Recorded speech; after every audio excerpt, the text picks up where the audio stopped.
जय गुरु गोरखनाथ। ओम नमः शिवाय। मैं किस्मत नाथ।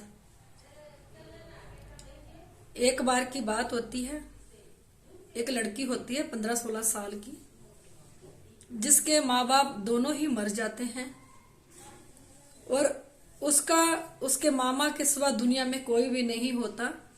तो उसका मामा उसको अपने साथ ले जाता है।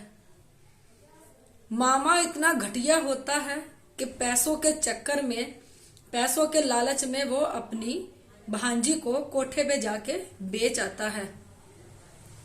वो लड़की को बहला फुसला के ले जाता है। लड़की 15-16 साल की उम्र की सारी होती है। तो लड़की को वहां बेच के आ जाता है। तब लड़की को समझ आती है कि मेरा मामा मुझे एक कोठे पे बेच के चला गया। परमात्मा के प्रति उसके मन में आस्था विश्वास था। वो परमात्मा को बहुत मानती थी। उसने उस कोठे वाली से कहा कि जो आपने मेरे साथ करना है करते रहो, मैं कुछ नहीं कहूंगी, पर मुझे अपने परमात्मा से दूर ना करो। सामने मंदिर है, मैं यहाँ से कुछ भी नहीं लेके जाऊंगी, बस मैं माथा टेक के वापस आ जाऊंगी। तो वो कोठे वाले कहती है ठीक है, बस मुझे इस काम से नहीं रोकना। कहते जो आप बोलोगे मैं वो करती जाऊंगी।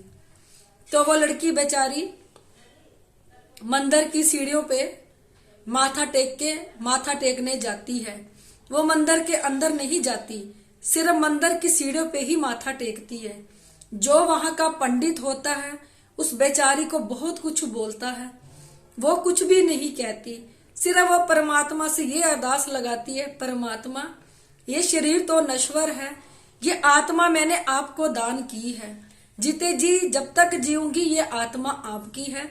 शरीर के साथ जो भी हो रहा है, जैसे भी हो रहा है, देखो वो मेरी मर्जी से नहीं है, बाकी ये आत्मा मैं आपको दान में देती हूँ।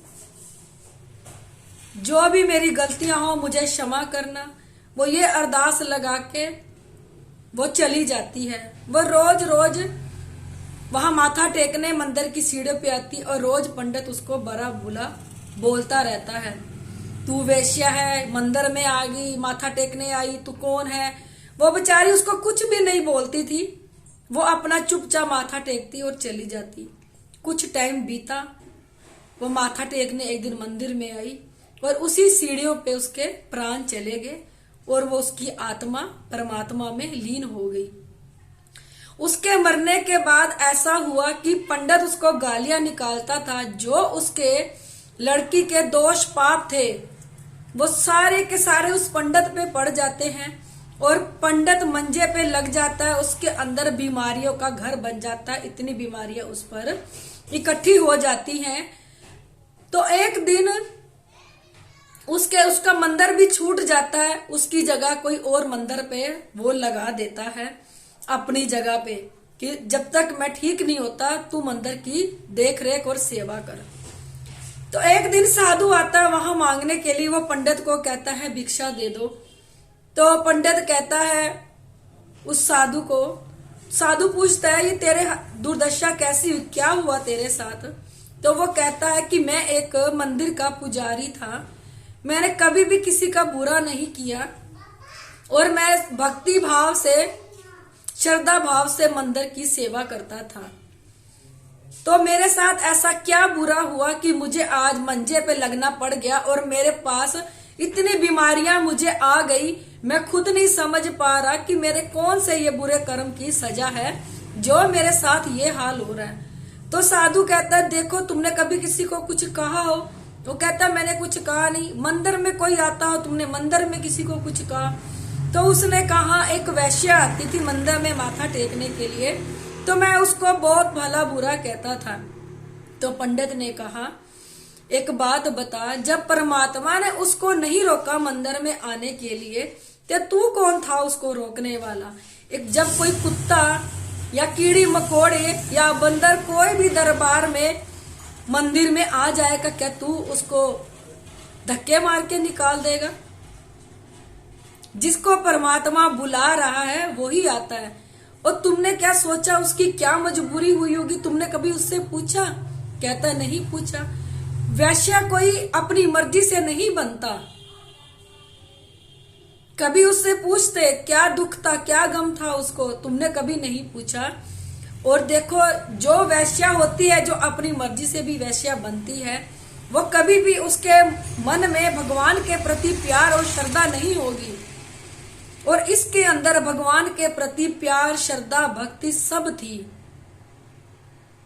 और जितने भी वो मरी, उसके पाप गुण दोष जितने भी उसने किए वो तेरे ऊपर आ गए। अब बता तेरा क्या होगा।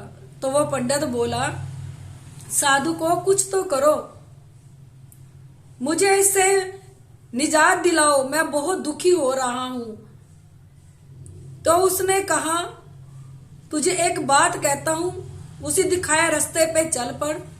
जो तेरे ऊपर बुरे कर्म दोष उसके पड़े हैं वो सब उतर जाएंगे। जो तुमने मंदिर में एक पंडित बिठाया, अब उसको जाके अपनी निंदा चुगली कर दे और उसको बोल कि सारे मंदिर में उसकी निंदा बुराई मेरी फैला दे। तो वो पंडित कहने लगा, अगर मैं निंदा चुगली फैला दूंगा तो दोबारा मुझे मंदिर में जगह नहीं मिलेगी, तो मैं क्या करूंगा।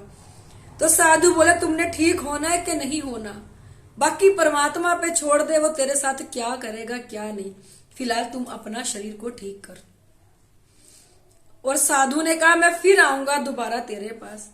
तो पंडित ने क्या किया, जो उसने मंदिर में पंडित को लगाया था उसको अपने बारे में बुरा भला कहा कि मेरी बुराई निंदा चुगली पूरे मंदिर में फैला दे। तो वो कहने लगा, उसकी बुराई चुगली फैला दी और बोलने लगा, एक लड़की माथा टेकने यहाँ आती थी, ये उसको बहुत बुरा भला बोलता था, बहुत कुछ सुनाता था, और भी बहुत बुरी बातें उसके बारे में बोलने लगा। तो वो धीरे धीरे वो जो पंडित था वो मंजे से उठ गया, उसकी बीमारियां दूर होने लगी। दोबारा साधु उसके पास आया और साधु ने देखा, पंडित से पूछा कि आप ठीक हो। तो पंडित बोला, हाँ अब मैं बिल्कुल ठीक हूं। तब जाके उसकी निंदा चुगली हुई, जो उसके दोष पर कर्म पाप लड़की के उसके ऊपर आए वो सारे खत्म हुए और पंडित ठीक हुआ। मैं आप लोगों को ये कहना चाहती हूं, कोई क्या कर रहा है क्या नहीं, कोई किसी की मजबूरी भी होती है और कोई जानबूझ के भी करता है। अगर हम बेमतलब किसी को कुछ बोलते रहेंगे और सामने वाला हमें कोई जवाब नहीं देगा तो वो पलट के हमारे पास ही आएगा। जैसे देखो, हम किसी को लेटर लिखते हैं, चिट्ठी लिखते हैं हम किसी को, अगर उस घर का एड्रेस ही चेंज हो गया और मेंशन में हम अपने घर का एड्रेस भी डालते हैं तो वो चिट्ठी हमारे पास वापस आएगी कि नहीं आएगी, आएगी ना।